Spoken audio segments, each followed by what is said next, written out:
We are gathered together for this presentation about economic democracy, theory and practice. Um, Peter, thanks for joining us again. I know you were here at our convention 6 months ago, and it's nice to have you back.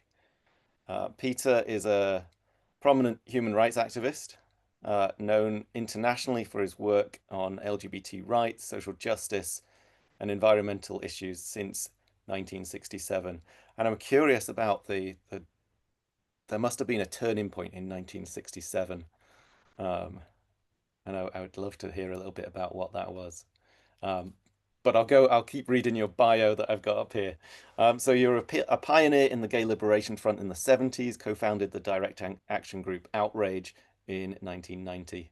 And you're currently the director of the Peter Tatchell Foundation.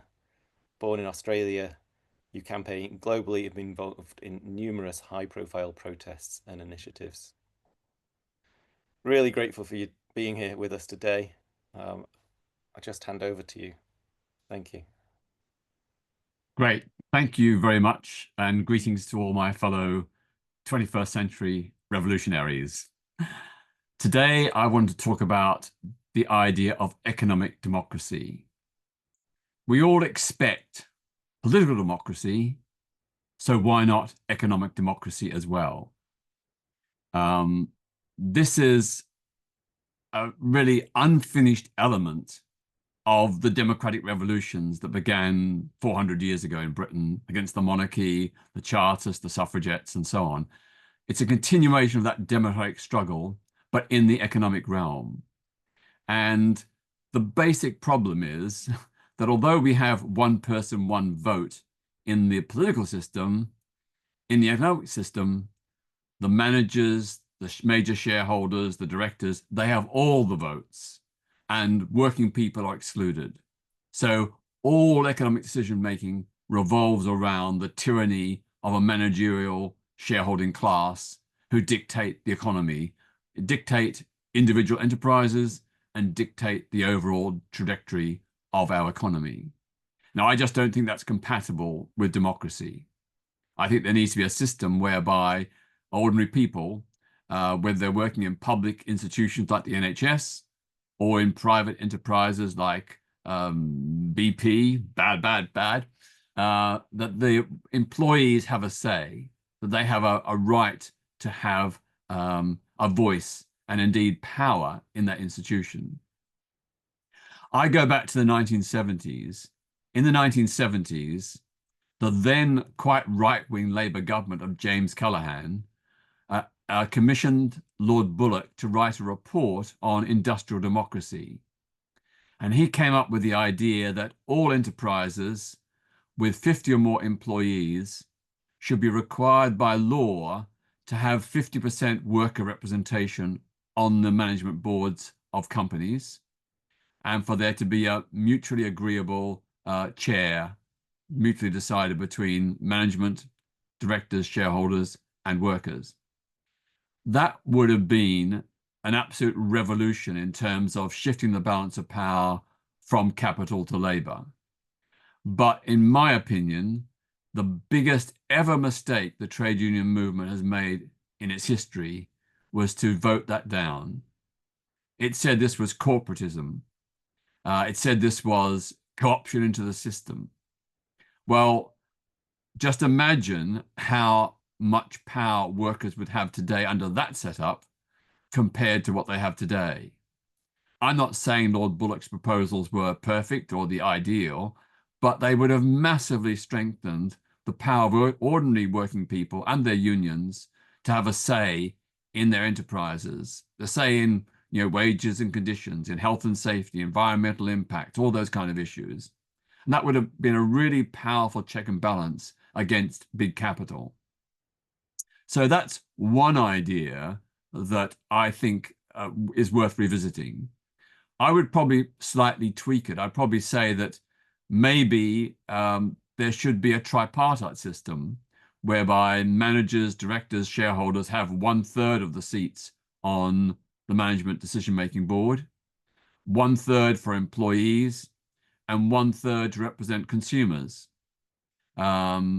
precisely how this would work out, well, that's detail, but that would give both employees and consumers a direct input into the way in which enterprises run. And as I want to emphasize, not just private enterprises like pharmaceuticals or whatever, but also public institutions like local municipal councils, the National Health Service, publicly run utilities. All these should have employee and consumer input. Um, Nationalization as a model in Britain has always been a form of basically state capitalism because the publicly owned enterprises, as they were still run on basically the same kind of managerial lines as the old private owners. So nationalization did not in any way change control. It changed ownership, but not control. And in fact, control is what is absolutely paramount. The left has traditionally been hung up about ownership, but it's control that's really important because in the nationalized industries like the old coal board or the British railways and so on, they were run like private enterprises. The workers, the employees had no say. They were shut out of economic power. And that to me was a failed model of state ownership, but discontinued disenfranchisement of workers and indeed consumers. So that's one idea. Another idea would be to look at the cooperative models, which in Spain, Mogradan cooperative models, whereby industries or enterprises become cooperatives rather than private ownership. That's another model, another way of democratizing the economy. It would mean that enterprises would be owned cooperatively by the employees who work there.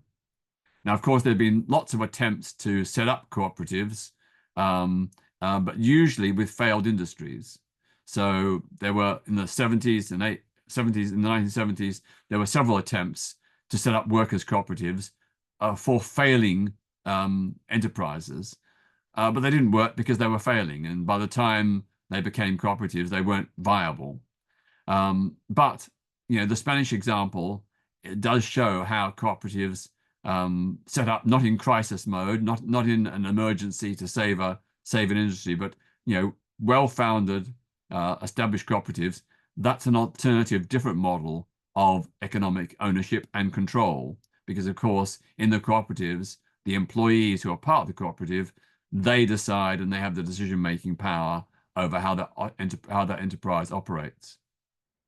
Another model would be like the Swedish Meissner plan, which would be to give workers over time ownership and through shareholding. That under the Meissner plan, workers in Swedish enterprises were to receive shares in their enterprise. An alternative model was to base it on increases in productivity.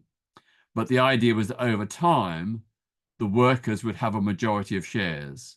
And so those shares, they would effectively pass into a majority ownership by employees, and that would give them effective control and indeed ownership of the enterprises in which they worked. That model was used for a while in Sweden, but it was never properly implemented and basically was eventually withdrawn. But I think the principle is right. We can disagree about the details and we can have different ideas about precisely how it works. But I think the principle, particularly when it comes to increases in productivity, if workers are increasing productivity, they should share in that. And one way to share in that increase in productivity would be to give them shares. And one of the ideas was that these shares should not be given to the individual in the work in the enterprise, but be given to what they call the workers' share fund, where all the workers, all the employees in enterprise held their shares collectively and administered them collectively for the benefit of all the workforce.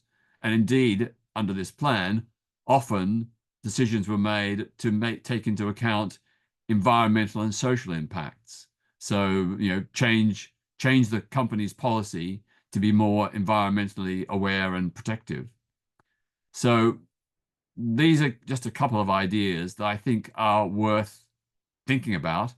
I'm sure there are better, more astute minds than mine who can make them sound even better and work it out even more detail. But I think this basic principle of democratizing the economy, it's something that's long, long, long overdue. And we need to, in my view, make the economic system operate more in parallel and on a similar basis to the political system where it's one person, one vote. So I think I'll finish there so we can open up for questions and contributions or criticisms if you don't agree. Thank you, Peter. I really appreciate um, that giving a coverage for us. So just inviting people who are attending, if you've got a question, then either put it into the Q&A or put it into the chat. I'll be looking at both. And please let me know when you're asking a question, whether you would like to ask it yourself or whether you want me to read it out. So just put please read or I'll ask along with your question.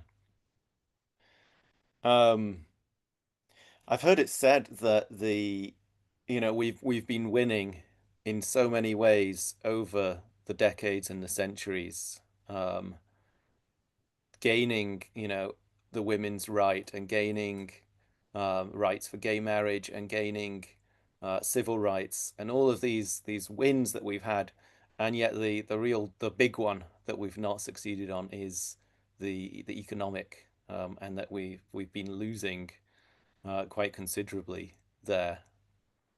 Um, is your sense that this can be turned around? I think, with every radical idea, there's a way of presenting it.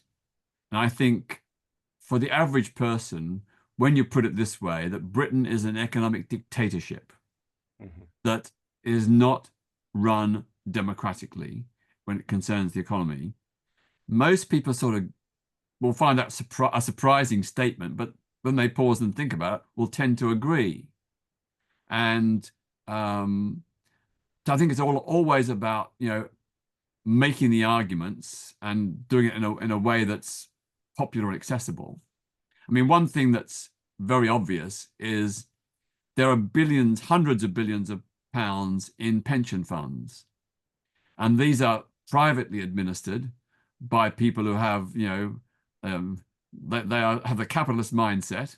They're investing them based on, very orthodox economic indicators and indices. So one other proposal for economic democracy would be to give trade unions or employee mutual societies direct control of their own pension funds. Because at the moment they pay into a pension fund, it's ministered by a boss in the city, and they've got no say how it's used. It could be used for arms manufacturing, for fossil fuel companies. Um, that they could be using it in all kinds of ways, sweatshop labor in developing countries. If the employees had control of their own pension funds through employee mutual societies or trade union controlled mutual societies, um, that would give them an input and they could make conscious decisions about how that money is invested. And they can be mindful that maybe instead of chasing maximum profits, somewhere else in the world, maybe it's better to invest it in their own local community. So in the northeast of England and other deprived parts of the UK, people's pension funds are going to the City of London and they're investing it on the markets all over the world. They're just after, mostly after the fastest, quickest profit. Whereas if that money could be invested in local communities in the northeast, the actual profit margin might be a little bit less, but it would be creating jobs and improving living standards for ordinary people in that area. Yeah, thank you. Good to bring up the pension funds One of my first campaigns that I got involved with was fossil fuel divestment, and we were targeting pension funds at the time, which are these just enormous things with very little oversight. Um, I think the amount in pension funds today is over £1 trillion, I think. yeah, I would believe it. Well over a trillion, Yeah. And if you could have that money under the control of employee mutual societies or trade union funds, and you could have a sort of sense of a social conscience, then those funds could be invested much more beneficially for local communities. I've got another few questions for you, but just to call on the attendees, the other attendees here. So bring your questions. I know around sort of money and economics, it can sometimes be a bit of a freeze and a like, it's all complex. But just to say there's no stupid questions. All of the questions are viable. So if you have a question, please bring it. Um, you mentioned some I love the ideas of splitting control into not only the owners but also the consumers and the workers. Um, Fabulous idea. Is there are there campaigns that are working to advance that, or where are we in that? Is that yeah? We're almost where the Chartists were in the early 18th century, or the precursors of the Chartists. Um, it's a very small group of people who are interested in these ideas, and I've been championing them for like 50 years. Um, and I have spoken at trade union conferences and got huge, enthusiasm, but then nothing ever happens.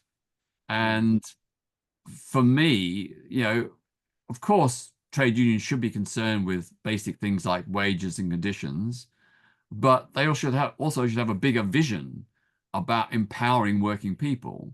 How can we empower working people to give them a real meaningful say in the enterprises, public and private, where they work? That ought to be, to me, a major focus of trade union concern. But it's sort of like I do these talks and all this fantastic, brilliant, we're really enthusiastic, and then I say, well, put a motion to the trade union congress, and it never seemed. Well, I think once or twice it has happened, but it got very low on the list and didn't get properly debated. I think the Green Party has talked a bit about these ideas, but not in much detail. Right. And I wonder what that freeze is that we collectively have around this. Because, as you say, as soon as you say we're in an economic dictatorship, it's clear, right? Yeah, And therefore, I want liberation. I want out of this. And, with the cost of living crisis and the crunch and everything is penny pinched and it's difficult just to get by these days. Um, why have we not why are Occupy came out as a movement, but that was 15 years ago now. yeah. Uh, where are the movements for economic change? Yeah, I mean, in the 1970s and 80s, Arthur Scargill, the former leader of the Mine Workers Union, Tony Benn, the left-wing Labour MP, and others did talk about ideas of industrial democracy, but it was more a concept rather than practicalities. The one thing they did focus on was workers' cooperatives. And indeed, Tony Benn, when he was a minister, um, did actually help fund a workers' cooperative, but it was in when it was in crisis and when it really wasn't really viable anymore. Um, so yeah, there has been this history, but it's sort of gone by the wayside, and that is I find it very strange and very odd, and I wish I knew how to revive it. And I thought that by doing these talks, trade union and other similar events, that I'd help popularize it and others could take up the baton. But we haven't, it just hasn't happened. I suspect it's still to come. We got a hand up from Jan, so I'm going to allow you to talk. You should be able Oh, to thanks unmute. very much. Sorry about that. I'm a bit yeah. So basically, um um Yeah, I've just recently joined the Green Party and I've joined your party. I also was a data investigative journalism doing research into local government pension schemes, which you Mhm. didn't mention, Peter, but they are in fact quite lucrative and they are for nurses, policemen, firefighters. Anyone in the public sector has a Yeah. public sector pension. All these pensions amount to 100 separate pensions up and down the country and bring in about 2.3, 2.4 billion per year. Mhm. Our investigations uncovered untold corruption within these pension funds, i.e., people investing in fracking companies at the same time they were deciding planning permission for said fracking companies. So I Mhm. totally agree with you on that one and giving it to trade unions, although I don't really think trade unions are the answer here. I think trade unions are often hand in glove with governments. However, yeah, so recently I've joined the Greens, I've joined your party. I've never been in a political party in my life. I'm a pragmatic anarchist. And yeah, I mean, I kind of fully support what you do, Peter. Maybe you could sit and arrest Donald Trump or something like that. If only I could. If only I could. And I would if if I could get near him. But he like Benjamin Netanyahu is like encircled by such security you can't get near them.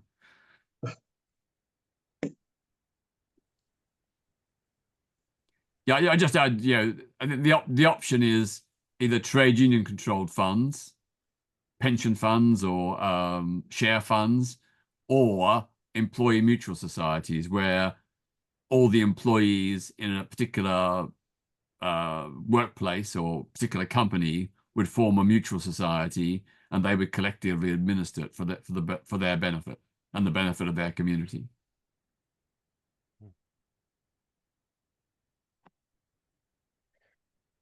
Got a question coming from Jan, who's requested that I read it out. The question says, I think it's almost as taboo as being a Republican in the UK, to present these ideas of economic democracy.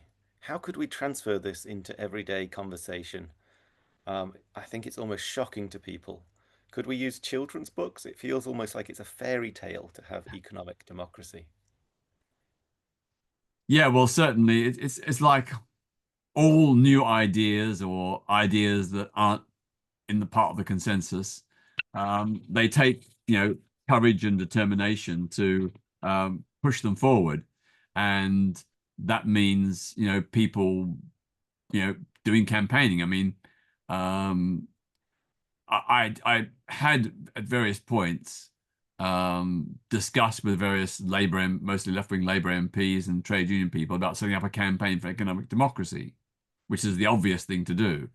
But just for some reason, it just never happened, and maybe I need to restart the idea now, and obviously not just me, but with lots of others, because I'm sure there are people out there who have similar ideas or open to this idea.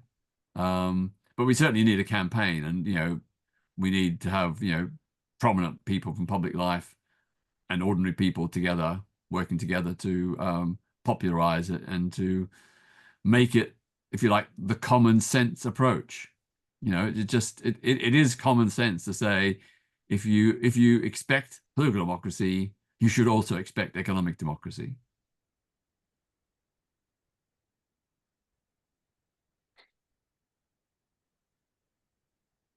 Got another question coming in. Thank you again, Peter. Question from Basil this time. I'll just read it because you weren't clear on whether you wanted me to read it or not. Says the US Constitution and people's lawsuits over 300 years prioritize commerce and corporations. So we have no rights and laws are superseded. Maybe that's the Magna Carta too. I hear your economic moves can be valuable and they add up. We've often got worse laws in many of the 50 states' constitutions placed in them by evil racist deniers, is the question. I don't Uh, think it's a question, it's just a statement it's a which I tend statement. to concur with. Yeah. Yeah. Is there anything you want to riff off that? Riff off. Well, again, the United States is founded on the principles of democracy. The actual reality, of course, often falls far short, but the principle and ethos of democracy as ingrained in US culture and constitution.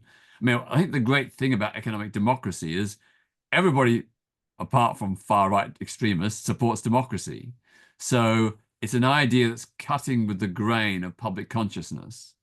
You know, lots of traditional left-wing ideas go against popular consciousness.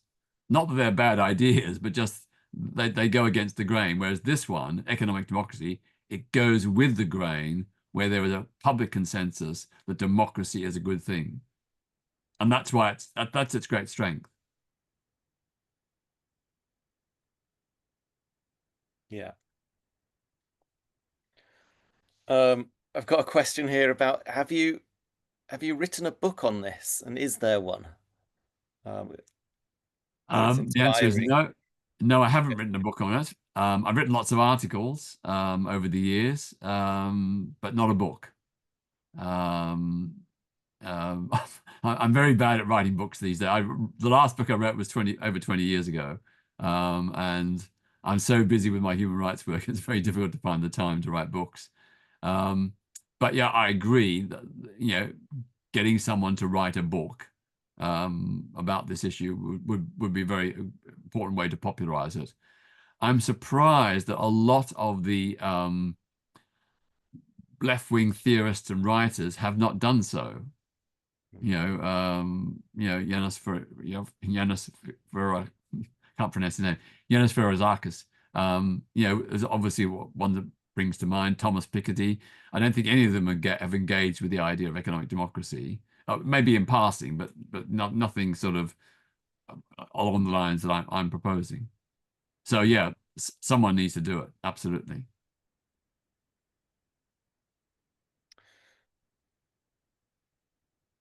I got a question around a sense that we're coming close to another bust cycle, that some massive economic crash is likely to happen, various bubbles um, in the markets. What's likely to be sort of the effect of that given the current laws? Are we going to see mass repossessions across the UK and around the world? Or, yeah, what's your sense of when the crash comes, where's the pain going to be and where's the resistance going to come from?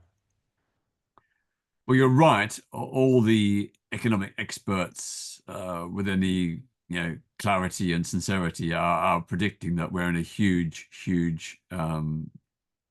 basically casino economy where things are likely to go bust, and that a big bust is on its way. I think it's probably going to be of the order of the 2008 financial crash. And of course, some people lost their savings. Some people ended up, well, I'm talking about not, we have financial protection here in the UK up to £85,000 now, but in many countries, people lost their savings. They defaulted on their homes. So their homes were repossessed. So that's a very, very scary prospect. And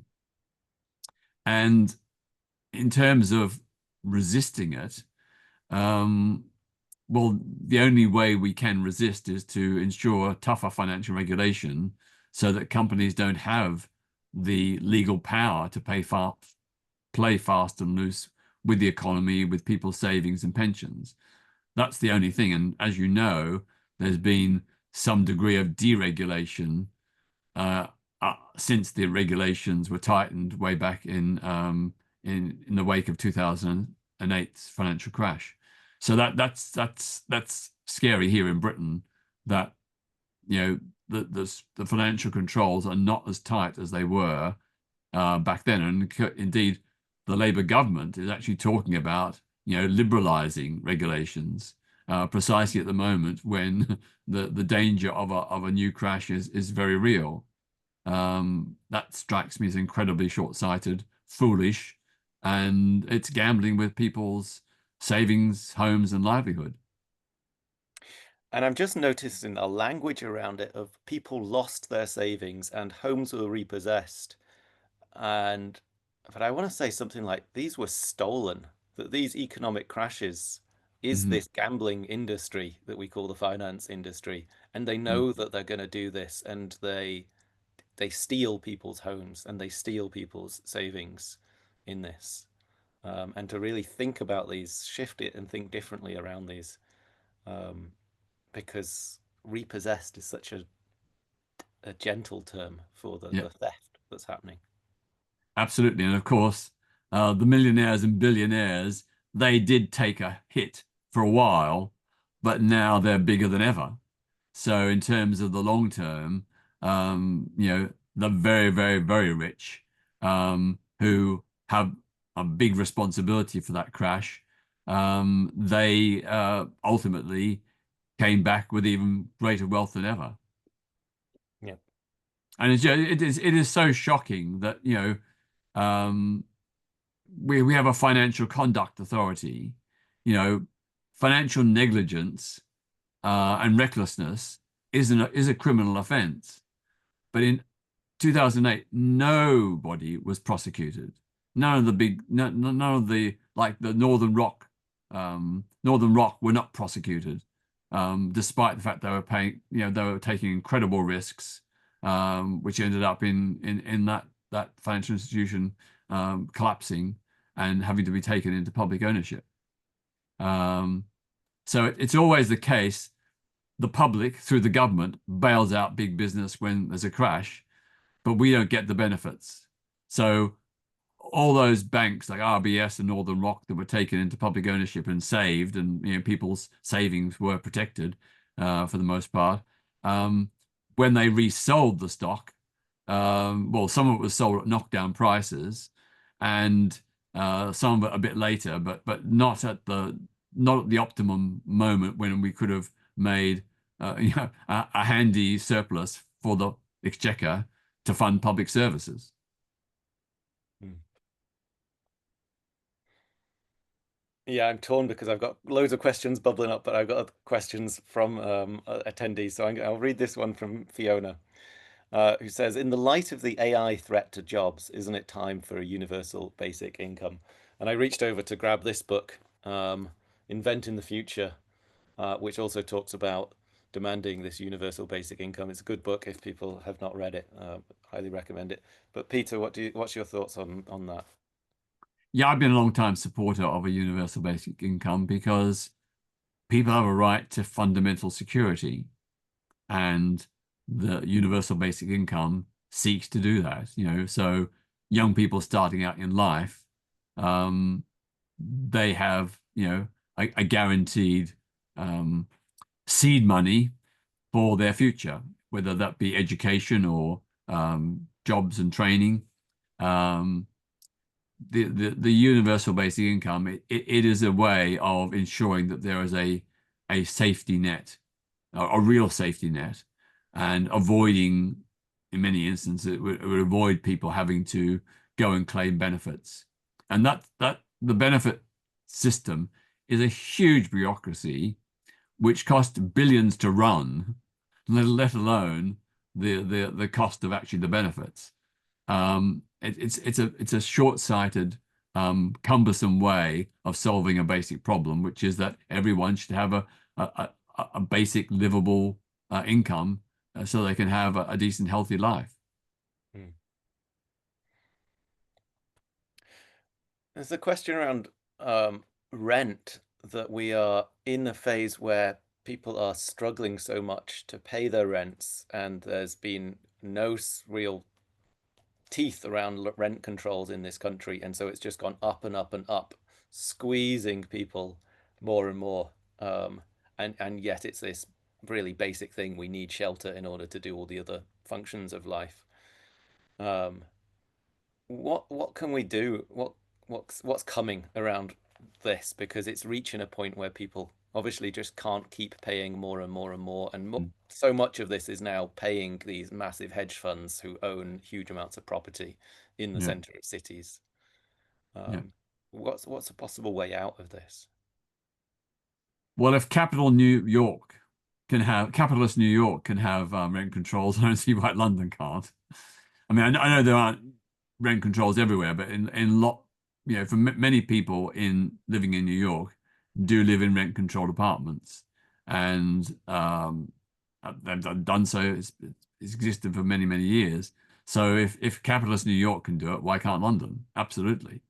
It is unconscionable that people having such a struggle to keep up with these rent increases, which, you know, some rent increases may be justified, but usually it's just the landlord is hiking up the rent to make the maximum profit. And housing, a basic fundamental human right like housing, should not be for profit. But at the end of the day, of course, what we also have to do is build more affordable housing, both to buy and to rent, so that ordinary people have a chance to have a decent place, a roof over their heads. And the government has cracked down on rogue landlords with the new laws that just come in to ban no-fault evictions, which was an absolute scandal that it was ever allowed. But much more needs to be done to, clamp down on rogue landlords who let properties with mold and damp and,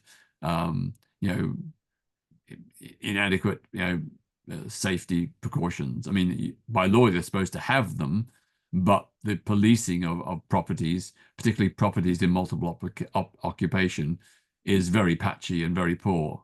So landlords will get away with, perhaps not having like a carbon dioxide alarm. They're supposed to have it, but some don't. And the policing system is very weak. And my own experience around all of this is that we're living in a time where we've got so much burden and pressure on us that our imagination for what's possible is squashed. Mm. And in Jem Bendel's book Breaking Together, he talks about liberation from the finance industry, liberation from sort of this crushing weight that we've all got. And so as these systems break down, and maybe it becomes less possible for the sort of parasitical finance industry to take so much from us, um, I guess I'm just like expecting that something will lift off us at some point, and it will probably be through an awful lot of hard work and civil disobedience and campaigning Mm. that lift comes. Um, but yeah, I'm not sure I've got a question here. I'm just like, Yeah, you're absolutely right. To get some form of economic democracy, whether it be the full whack or just part way there, any element of economic democracy is progress compared where we are today.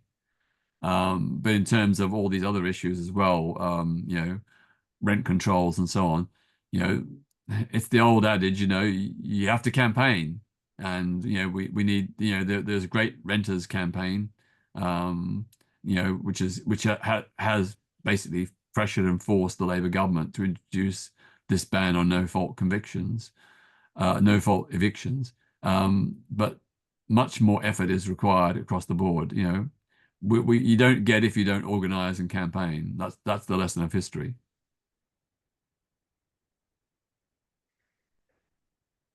thanks, Peter. I've got a question coming in from Annie. What statistics or narrative do you find most useful to have persuasive conversations around this, around economic democracy? I think when you tell people, remind people that they're contributing to a pension fund, but they have no say and no control over it. The first instinct will say, "Oh, I'd rather leave it to the experts." But fair enough. You can have experts who are more attuned to your values. So the current administrators of pension funds are basically hacks working for the City of London. There are green and ethical and finance experts who could be employed by employee mutual societies or trade union trade union controlled pension funds, and they would operate according to a framework or set of values set up by the employees or the trade union members. So they would have ethical green investments as one criterion, um, you know, looking at how the money could be perhaps if it's in a rough deprived part of the UK, how that money could be better invested in those deprived communities rather than in Singapore or South Korea or wherever. So I think, that's broadly the way to go. And when you explain this to people, I find that most people sort of get it. They still think it's a bit edgy and a bit sort of, um, you know, a bit off the consensus, and they struggle with it a bit, but they get the basic idea that if employees have these billions in pension funds, then employees should have a right to have some say and some control how they're used. And a lot of employees, in deprived parts of the country would probably say, well, getting the maximum profit for the pension fund is an ideal, but if we can perhaps take a slightly less rate of profit, but invest it to build affordable houses in this community, to create sports and leisure facilities for local people, whatever, then most people, I think, are open to that. The other thing, the other argument, which is the one I started on, was, most people get it when you say Britain is an economic dictatorship. The managers, the shareholders, the directors, they have all the power, workers have none. Most people get that, and they get a sense that that's unfair. But the question is then, often they struggle to see how could there be an alternative. And so when you talk about workers' cooperatives, and again with workers' cooperatives, it's not that every worker will have responsibility for making all the decisions, but they will set out the parameters for these decisions for the company. And of course, they can, in most workers' cooperatives, employees can call for a vote on X, Y, and Z policy, but often they will just simply appoint a financial board who will run it for them, but within the framework of their values, their priorities, their policies. And again, most people get that, and yeah, so I just think the one person, one vote in the political system, but not in the economic system, that also grabs people's attention. Yeah, definitely. I guess an important part of it. I got a question that's coming in about, so it's bringing up the author Jason Hickel, who talks about how democratic planning of our economies is essential to regain control over productive capacities. Have you read Jason's work? Are you aware of this sort of concept? And is there anything to say? Yeah, a little bit, but it is basically a rehash of the left-wing Labour policy, particularly espoused by Tony Benn, late Tony Benn MP, for planning agreements. So his proposal was that industry would operate according to planning agreements with the government. The government would set out a series of social, ethical parameters, and the planning agreements would be conducted with industries, some of them funded by a national investment fund. So Tony Benn had these ideas about, similar to the wealth funds that exist in Scandinavian countries, a national investment fund or investment bank that would fund particular new industries or rebuild and refashion older industries. And this would be organized through planning agreements with industry. So you'd have planning agreements with all, the car making sector, food sector, and so on. There'd be planning agreements about what their targets were, and how they would achieve them, and as part of that, there would be agreements about wages and conditions and so on. So yeah, I think that democratic planning of the economy um, is is also part of the equation, but it's more at the macro level, um, so that's something governments could do. But what my ideas are more concerned with is the micro level, sort of in individual institutions, as I said, like local councils or the National Health Service, or publicly owned utilities, but also private enterprise as well. That the employees in those institutions would have direct influence, power, and votes.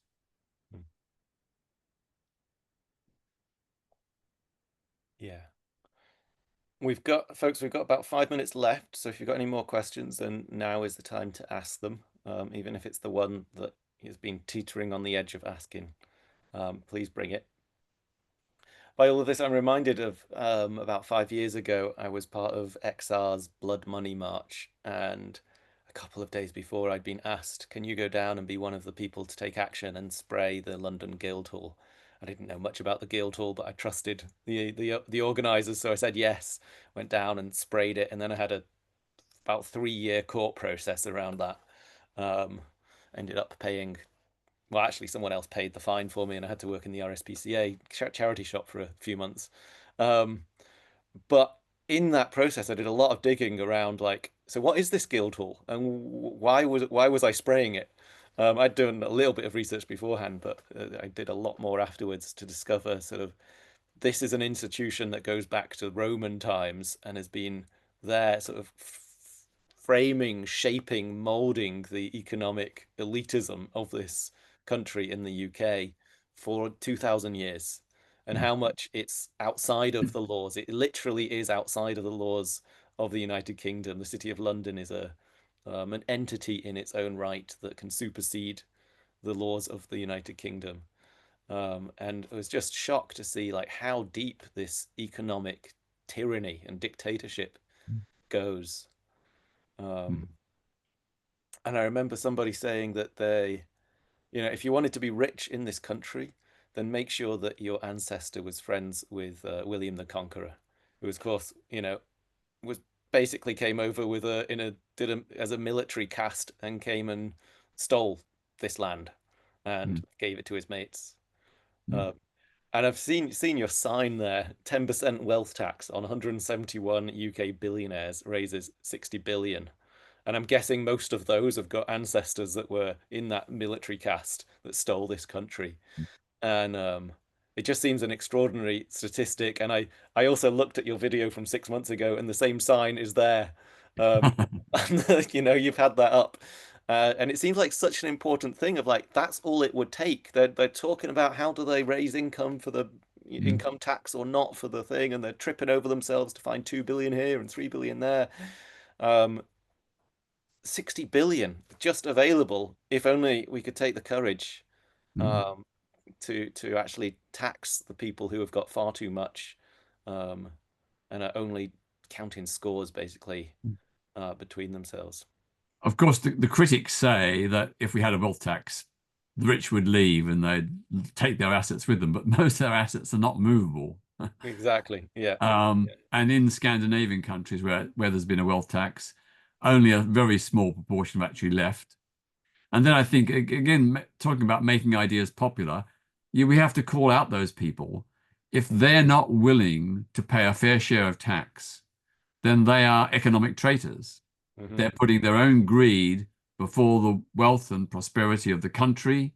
They're not true patriots. And I don't like using the language of patriotism, but I think in this particular case, it's quite effective. And when I've used it, it's quite effective and justified, because,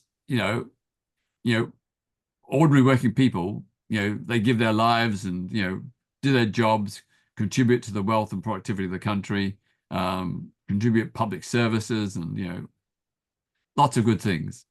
But very rich seem to think that, they can, they've got no true loyalty to the country. And, that's really shameful. And I think there should be a shame campaign against the very rich who object to a wealth tax, because they're basically, as I said, they are greedy bastards who are putting their own self-interest before that of the country, and they can afford it. You know, a 10% is quite a whack, but even then, for the multimillionaires and billionaires, 10% is peanuts. You know, they might have to sell one of their fine artworks, or you know, a couple of luxury cars or a plane or something, but they can afford it. They can Yeah. afford it. And it's shocking to think that they are resisting. Although I'm sure you've heard of patriotic millionaires, which is a group of millionaires who do believe they should be paying more tax. A variation on the system on my wall is, which the Green Party and others are espousing, is a 2% wealth tax on assets over £10 million. That would raise 24 billion. So the first 10 million in assets would not be taxed, Hmm.